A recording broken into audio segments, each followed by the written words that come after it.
Okay, so now let us try to apply naman the relationships of those angles in line with the parallel lines cut by a transversal line or parallelism. Ayan. And we have here measurement of angle 3. Ayan. Okay, is equal to 2x plus 25. Okay, so measurement of angle 3 daw po is equal to 2x plus 25.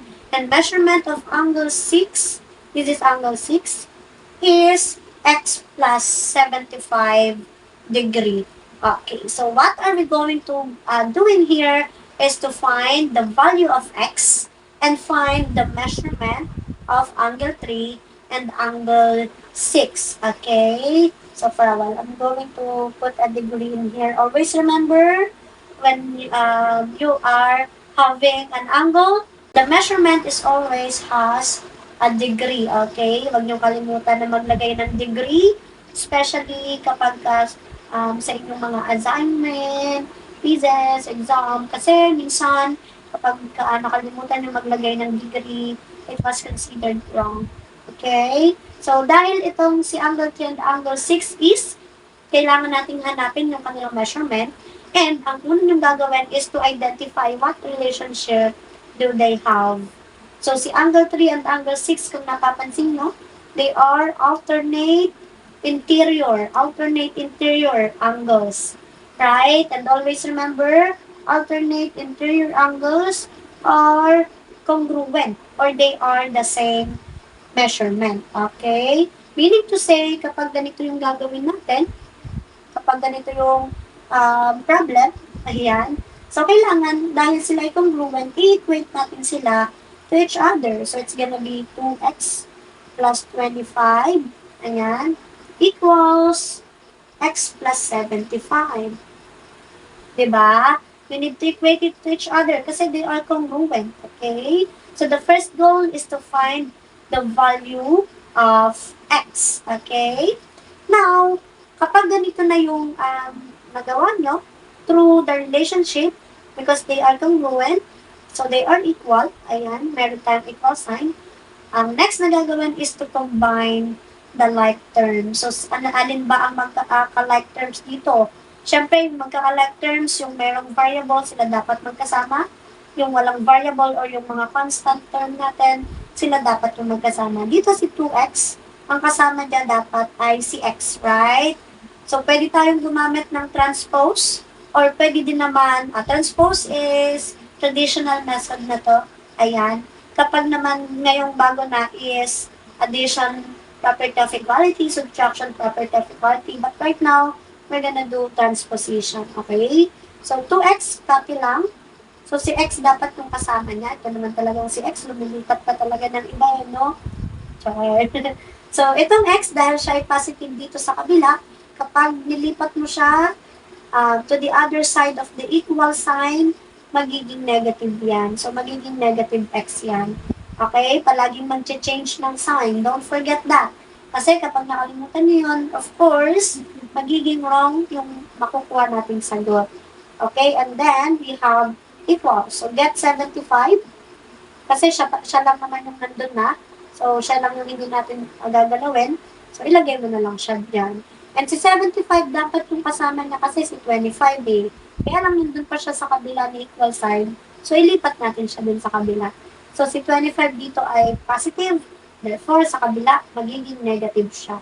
Negative 25. Okay? Now, combine the like terms or simply do the operation or simplify. 2x minus x, that is x only. Ayan. And 75 minus 25, that is 50. Therefore, x is equal to 50. Okay? And nakuha nyo na yung x. And after that, after you get the x, kailangan i-substitute natin siya dito sa ating dalawang equation dito. And kapag same yung measurement na nakuha natin or value nito, kapag na-substitute natin si x, then our x is correct or tama yung sagot natin. So, kunin muna natin si angle 3. Measurement of angle 3 equals to 2x plus 25. So, substitute the value of x equals to 2 times 50, kasi itong x na to ay 50. Ayan, plus 25. And then, 2 times 50 is 100, plus 25, that's gonna be 125 degree. Okay, so meaning to say, angle 3 is 125 degree. Okay. Ayan. Sorry, yung ilaw kasi. Ayan. Okay, yan. Okay na. And next is, kunin naman natin si measurement of angle 6. Okay, ito na lang. Kita ba?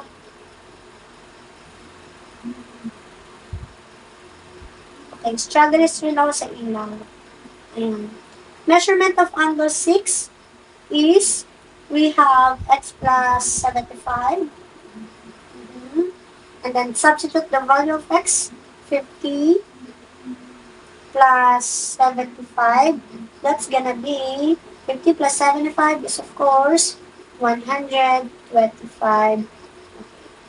degree. Ayun. Okay, so therefore angle 6 is also 125 degree. Are they the same?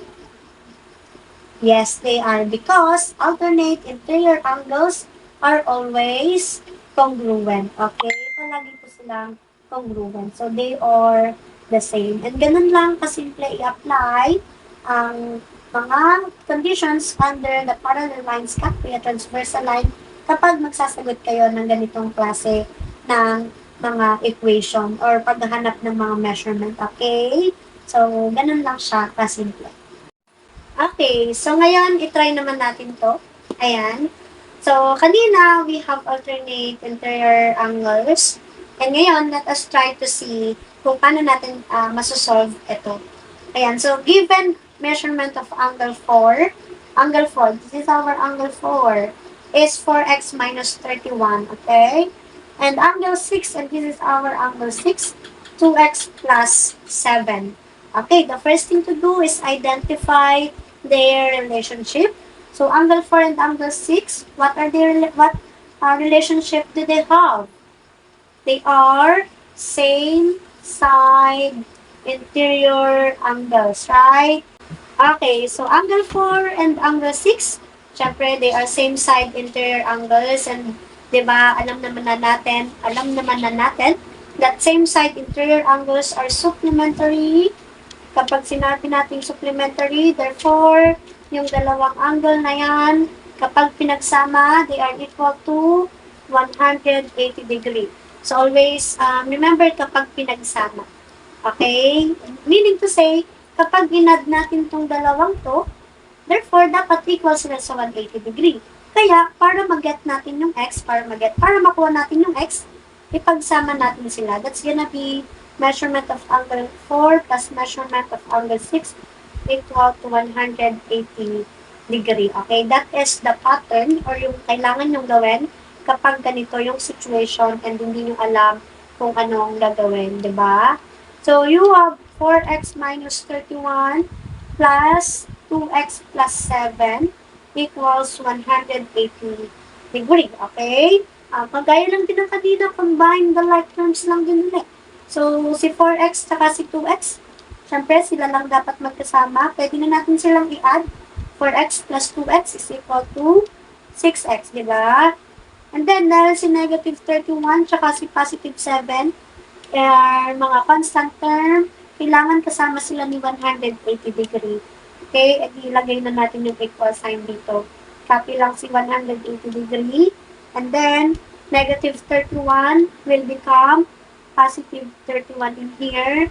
And then, positive 7, kapag nilipat sa kabila, will become negative 7. Diba? And then, right after that, just simplify until you get the final answer. So, 6x equals 180 plus 31 minus 7. That's gonna be 204. Ayan. And then, para makuha na talaga natin si x, always remember, kapag nakapansin kayo ng ganito mong itsura, ayan, kapag nandito na kayo, at meron pang kasama yung x nyo, kailangan natin ng alisin. Okay, so remove the 6. Okay, so to eliminate 6, kailangan i-divide both sides by 6. Ayan, and then cancel. Si x na lang natira. And then 204 divided by 6, that's gonna be 34. So your x is 34, right? Then, para makuha natin yung value ni 4x minus 31, tsaka ni 2x plus 7, so, kagaya lang din na kanina, we have to substitute the value of x to them. Ayan, isa-isa para makuha natin yung final answer. And then, dahil we have, saan ba natin kailangan? Okay, dito na lang. So, kita ba? Di ba we have measurement of angle 4 equals 4x minus 31. Okay, substitute the value. Kunin lang si 4 times 34 minus 31. Okay? So, 4 times 34, that's gonna be 136. Then you have minus 31. And then, the final answer in here, 136 minus 31, that's gonna be 105 degree. Then, measurement of angle 4 is 105 degree. Don't forget to put your degree always, okay? Then, the next one is measurement of angle 6. So, sa ating measurement of angle 6, we have 2x plus 7. Ayan. So, now, substitute the value of x, which is 34, this one. 2 times 34 plus 7. Then, 34 times 2, that's gonna be 68.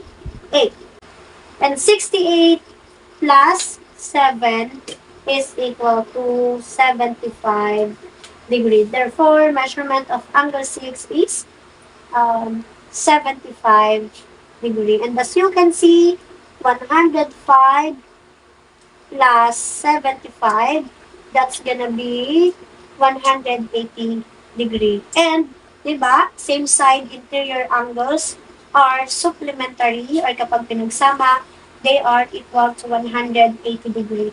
And ganun lang siya kasimple. So, I guess that would be all for this video. And thank you so much everyone for watching. Sana ay may natutunan kayo sa akin all about doon sa diniscuss ko kanina. And yun na nga, kung bago ka lang dito sa aking YouTube channel, syempre, huwag mo na kalimutang mag-subscribe.